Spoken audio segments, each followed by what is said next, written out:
The Craig Fahle Show on Deadline Detroit is sponsored by James Oliver Coffee Company at jamesolivercoffee.com. James Oliver is a second-generation family-owned and Detroit-based coffee roaster, offering 19 different blends of freshly roasted coffee. The company pioneered link temperature roasting, and they source the best beans from around the world to create an outstanding coffee experience, no matter which beans you choose. To start, try the Alma Mater blend. James Oliver Coffee gives $5 for each bag of its Alma Mater blend to the Detroit Public Schools Foundation. And don't forget, use the promo code CFSHOW, that's CFSHOW, to get 15% off your first order. James Oliver Coffee, available at select grocery stores in Metro Detroit and, of course, at jamesolivercoffee.com. Remember, use the promo code CFSHOW to get 15% off your first order. That's jamesolivercoffee.com. Greetings, everyone. Welcome to the Craig Fahle Show. Very glad to have you with me on this Thursday, and we have a very special guest today. It is Clarissa Ward, who is the Chief International Correspondent for CNN. She has just authored a wonderful new book on all fronts, The Education of a Journalist. Welcome to the show. It's a pleasure to have you with us today.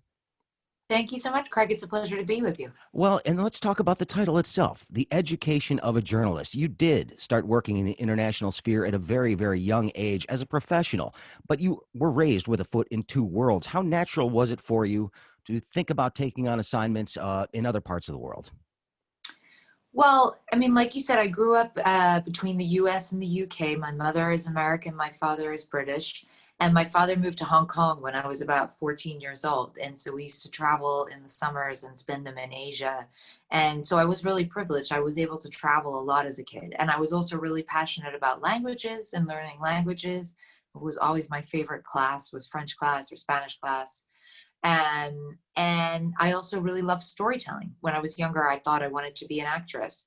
So it doesn't really sound like a sort of classical education or training of a foreign correspondent, but actually when you look at things like, being comfortable traveling to other countries, being adept with other languages, being a good storyteller, those are some of the important qualities that go towards making a foreign correspondent.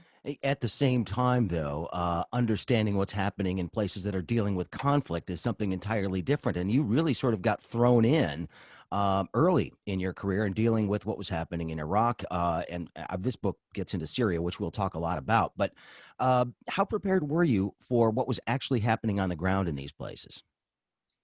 Not prepared at all, to be honest. I mean, I think that, so from the age of 22, when 9/11 happened and I had this kind of epiphany moment and I felt I had a vocation and I understood that my calling was to go to the far corners of the earth and try to understand how this had happened and why this had happened and where the miscommunication was happening and how I could somehow try to help repair some of the damage.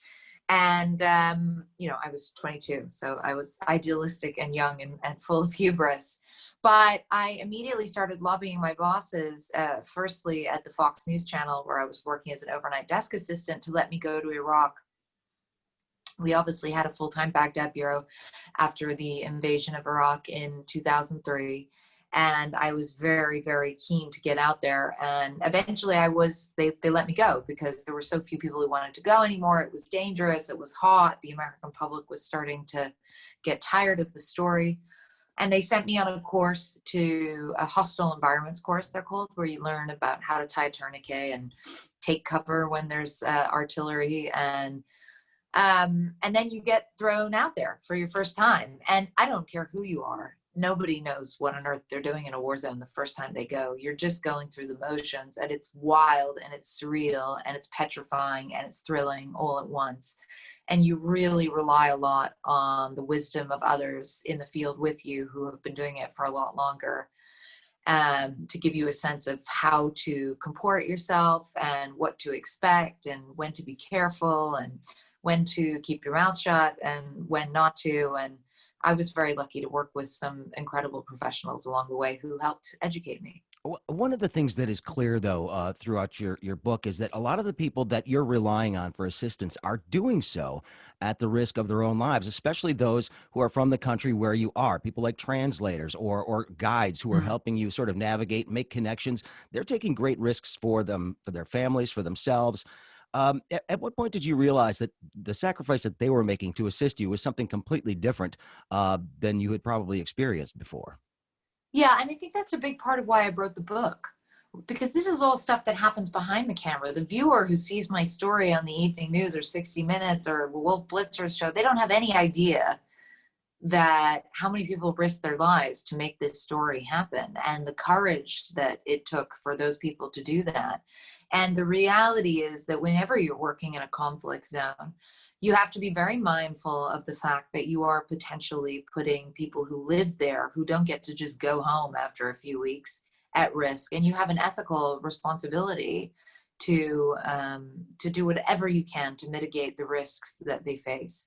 And sometimes as journalists, we're not successful in protecting people who work with us in these types of environments. But it's a huge responsibility, something that weighs on me a lot, and something that I don't think people really consider or think about before embarking on this career, or consider or think about when they're watching these stories on TV, because we don't talk enough about it. And in some ways, I think that my book is really a thank you letter to all these people behind the scenes who have often risked life and limb, and sometimes very sadly been killed, not necessarily directly for facilitating my work, but in the process of trying to help journalists and trying to get their stories told.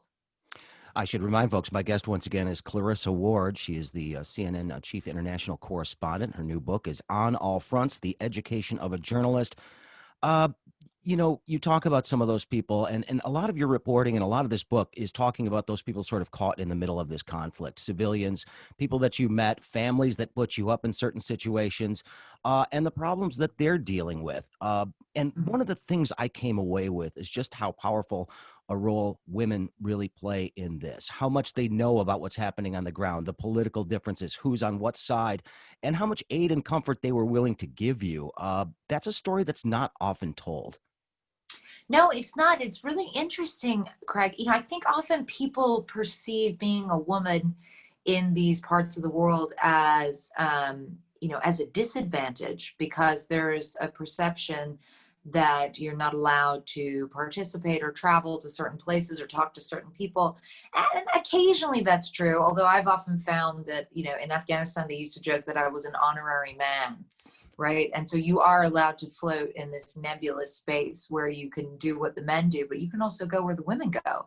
And that to me is the greatest asset there is. I have access to 50% of the population that my male colleagues do not. And it's interesting that you picked up on those things, because you're absolutely right. First of all, women are a gold mine of information. They know everything that's going on in a place, and they often have a really different perception of what the vibe is there, of who the real people of authority are. They're a well of information, and they also are often a little more honest about fear, about the reality of living through war. You'll interview a male fighter and he'll be like, we are crushing them and we are doing so well and we will continue doing it, for the glory of God, inshallah. And the women will be like, no, this is a nightmare. And some days I can't leave the house because I'm too frightened. And I don't know whether to send my kid to school because I don't know if they'll be able to come home. And it's just a different approach, a different understanding, a totally fascinating and important lens onto a conflict that you don't otherwise get. So I feel very blessed to be a woman in many of these places, and blessed for the added perspective that it gives me. At the same time, though, you clearly spend a lot of time as you're getting ready to report from these areas, preparing to be ready to report from these areas, trying to blend in for a couple of days before you reach out to some of, say, the rebel factions you're trying to meet. Spend a lot of time finding ways to cover up your blonde hair so that you can blend in a little bit more easily.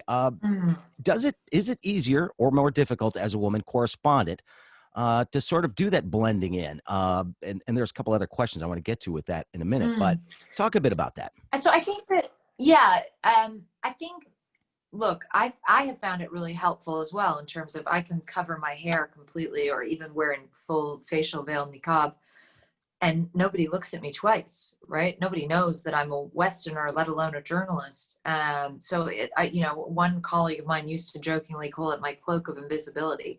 And that has two functions. One of those functions is that, let's say I'm in a really dangerous situation like Syria, where journalists are not allowed to be there, and I have crossed the border illegally. It allows me to move around with a certain degree of protection, in terms of not worrying as much about being spotted, not having had as high a profile. Obviously, I still have a camera. I'm speaking English. It doesn't take a rocket scientist to work out that I'm not local. And when you hear me speak Arabic, you'll know that I'm not local. But at the same time, it's just like on first glance, I'm not going to draw a lot of attention. Secondly, and this for me is huge, it is so frustrating when you look like me and you're so obviously foreign. You go to a protest, and instead of being able to kind of melt into the background and observe what's going on, you become the focus of the protest. People are looking at you. People are either performing for you, or there's hostility possibly towards you, depending on where you are and what the situation is. So I love, as a journalist, to be able occasionally to kind of melt into the background and watch the scene unfold in a natural and organic way. And if I want to be able to do that, I have to be willing to adhere to whatever cultural norm is in that place, that I'm not going to draw so much attention to myself. So for me, it has a number of benefits. The only other thing I would say is that we are perceived generally as being less threatening as women, even as Westerners, in a lot of these places. So whereas my male colleagues sometimes are, well, I would say often are seen as being CIA or mercenaries or undercover fighters, I am usually seen as being a sort of eccentric woman with a really, really indulgent husband. And that can be a very helpful mischaracterization when it comes to trying to navigate my way through a checkpoint, or just trying to get my job done without stirring up the pot too much. Well, I want to ask you this, though, because there is a section in the book where you talk about your time at Fox, and you were actually told that, hey, spruce up your appearance a little bit. I mean, you're in the middle of a war zone covering, the capture of Saddam Hussein, and you're getting advice from some of your colleagues at Fox that, hey, Roger Ailes likes it when you look a certain way. Your own mother said at one point on TV, you looked like SpongeBob SquarePants, which I mean, the fact that people were worried about your appearance while you're in the middle of covering conflict like this seems to be one of those things that a male reporter would not be dealing with. Oh, this is really... You're absolutely right on, Craig. And look, we've come a long way in terms of equality, gender equality in the field. And I think, the misogyny is not quite what it used to be, but there is still pervasive sexism. I mean, let's not kid ourselves. Television fundamentally is a superficial medium, right? And what you look like matters. That doesn't mean you have to be a supermodel. But there is a sense that you have to look a certain way, that you have to be attractive, that you have to be well kept, together, sleek. And when you work at Fox, there certainly when I was there is a perception that if you're a woman, should be wearing your hair down. Doesn't matter if you're in a conflict zone. That's how Roger liked women to wear their hair. And when they were in the studio, he liked them to wear skirts.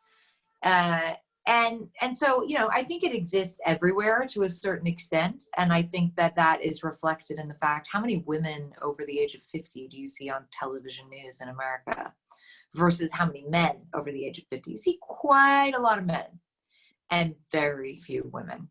So there is a double standard. There is sexism. And by the way, I think as women, we're often as guilty as men in terms of perpetuating that.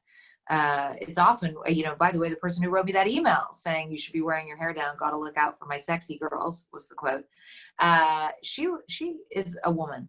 So we can be part of the problem too, but I'm hoping that we can also be part of the solution, which is not to say that we should all stop wearing makeup and not brush our hair and all the rest of it. But it would be nice to see a little bit less of a skewed emphasis on women's appearance versus men's. Although I will say that men get a lot of pushback too nowadays.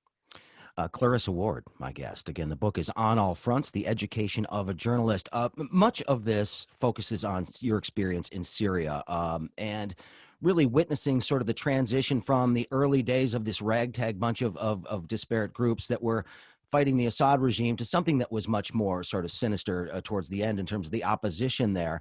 And you sensed early on that this was a losing battle for the rebels, and you're with this family, waiting a few days to go, see these guys in this failed raid that they're trying to make, that ends up with some casualties, and you could tell that this was a bad idea. And you mentioned that the women that you were talking to were saying, "This is terrible. This is stupid. The guys have all this bravado." How difficult was it for you to sort of witness that realization for them that they were fighting something that, like I said, they had a lot of bravado and quickly realized that they are in over their heads? I tell you what was heartbreaking, Craig. What was heartbreaking is that there was a perception among these guys, even as they were sort of marching into a hail full of bullets and really, had no experience beyond being a greengrocer or a carpenter or a teacher or whatever it might be. They certainly, very few of them had any military experience, but there was a perception that the international community was going to stand in and help them. And the reason there was that perception was because that's what the international community had done in Libya. And because President Obama was publicly saying that Bashar al-Assad had to go. And because later he was saying that the use of chemical weapons would constitute a red line. And so you created something of a moral hazard in that people understood and believed that America particularly would act a certain way. And whether or not America has a responsibility to intervene in that kind of situation is a completely valid debate to be had.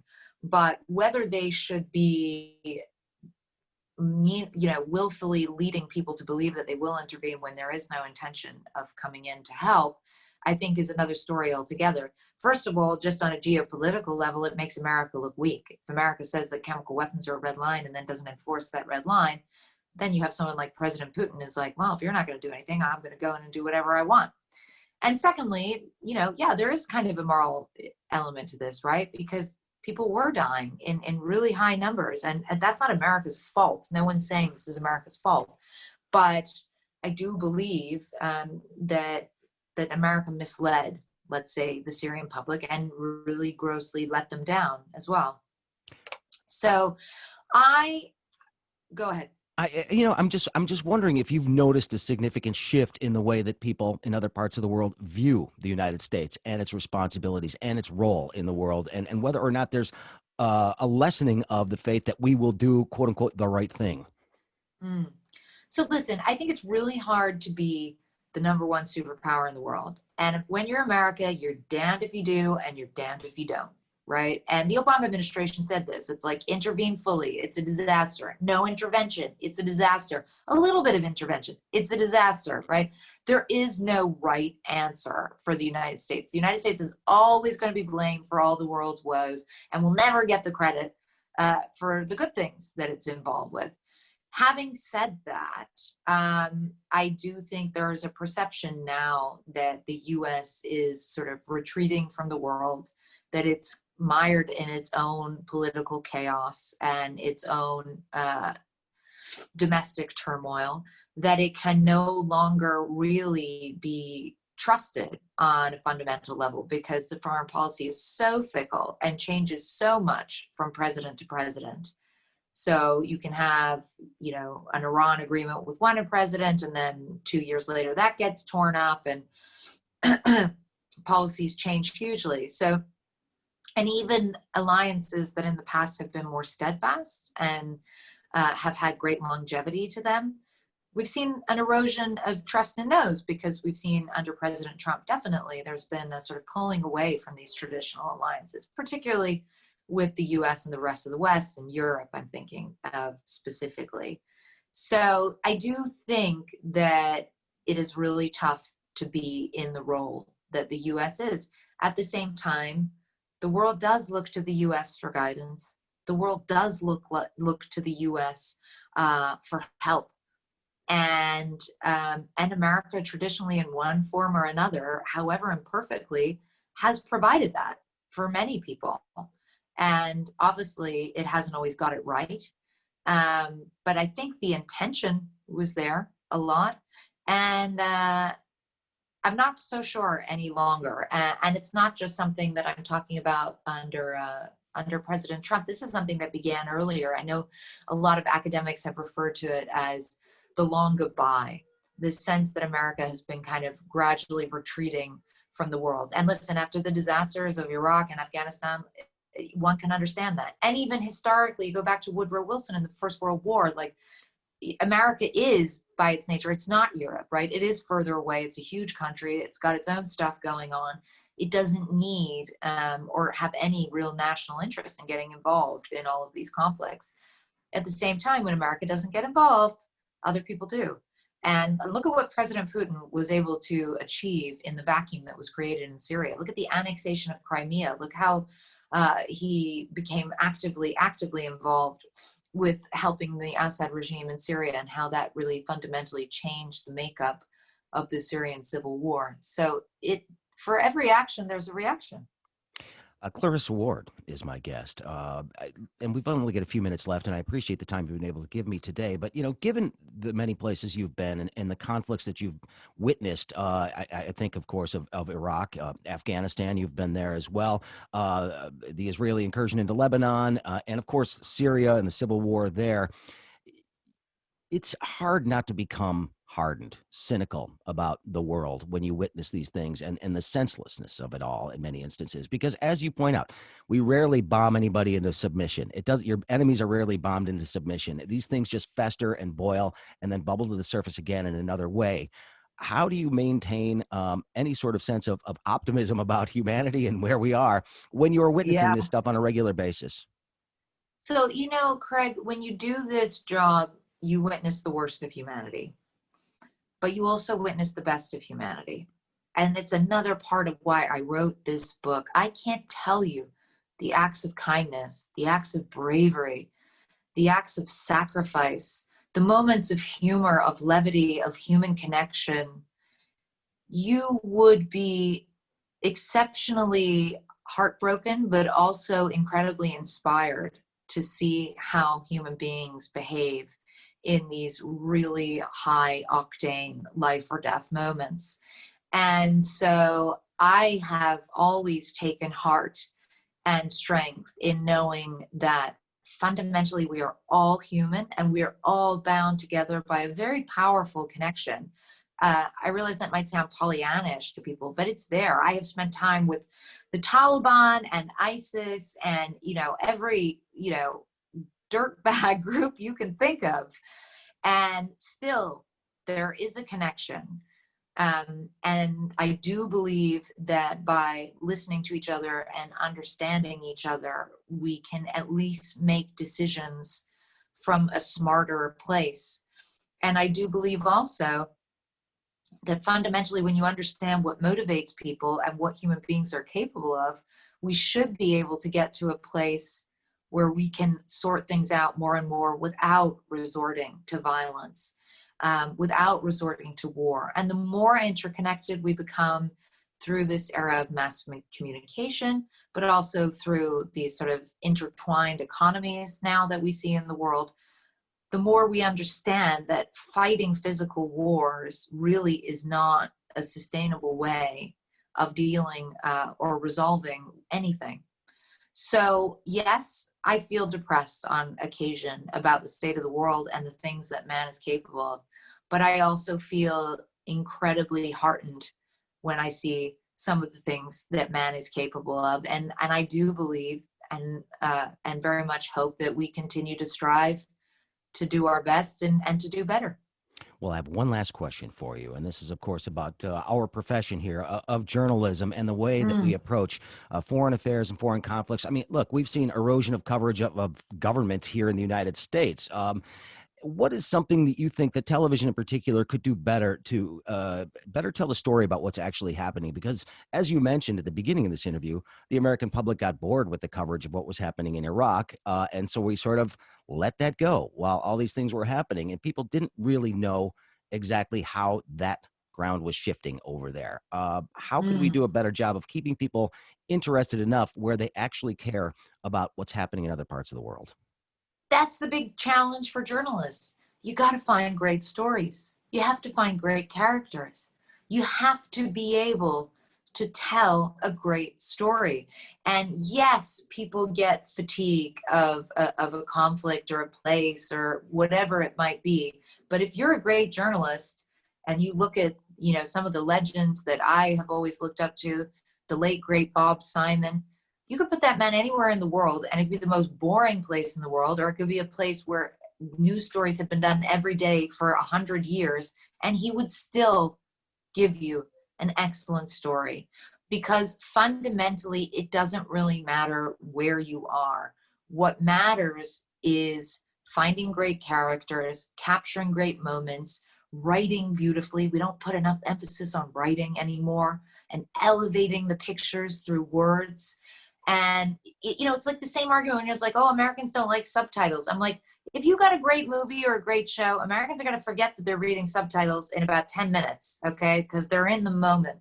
And it's the same with telling tough stories on the news. If you got a great story, you got a great story. It doesn't matter if it's in Lake Tahoe or Timbuktu. It's a great story. All right. Well, we'll have to leave it right there. I have taken up all of my allotted time with you today, and I appreciate it very much. It is a fascinating book. Just to see if I get the camera right here. On All Fronts, The Education of a Journalist. Clarissa Ward has been my guest, chief international correspondent for CNN. She has also worked for Fox, CBS, and ABC as well in the international world, and has had really an eyewitness look at how many countries are changing, including Russia, China. There's lots of great stuff in this book. I highly, highly recommend it for anybody that is a fan of international affairs. It's really, really well done. We appreciate your time, ma'am. Thank you very much. Thank you so much, Craig. My name's M.L. Elric. I'm an investigative reporter and a connoisseur of fine yogurts. I know a little bit about Detroit. I know a little bit about deadlines. And I'm asking you to become a member of DeadlineDetroit.com. Like me, I'm not asking you to do anything I wouldn't do. I'm making a monthly donation. My wife is making a monthly donation. I know that seems redundant, but they need the money, and the money goes to a good place. Getting the story out, getting the truth out. Because if we don't support local journalism, there's some people a couple blocks away from here who are going to get away with a whole bunch of stuff that's going to cost you a whole lot more than just a few bucks out of your pocket every month. Go to DeadlineDetroit.com, become a member. You'll see it's really easy at the top of the website. Give early, give often, give generously. Just give a damn. That's the best way I know how. The Craig Fahle Show on Deadline Detroit is sponsored by James Oliver Coffee Company at jamesolivercoffee.com. James Oliver is a second-generation family-owned and Detroit-based coffee roaster, offering 19 different blends of freshly roasted coffee. The company pioneered link temperature roasting, and they source the best beans from around the world to create an outstanding coffee experience, no matter which beans you choose. To start, try the Alma Mater blend. James Oliver Coffee gives $5 for each bag of its Alma Mater blend to the Detroit Public Schools Foundation. And don't forget, use the promo code CFSHOW, that's CFSHOW, to get 15% off your first order. James Oliver Coffee, available at select grocery stores in Metro Detroit and, of course, at jamesolivercoffee.com. Remember, use the promo code CFSHOW to get 15% off your first order. That's jamesolivercoffee.com.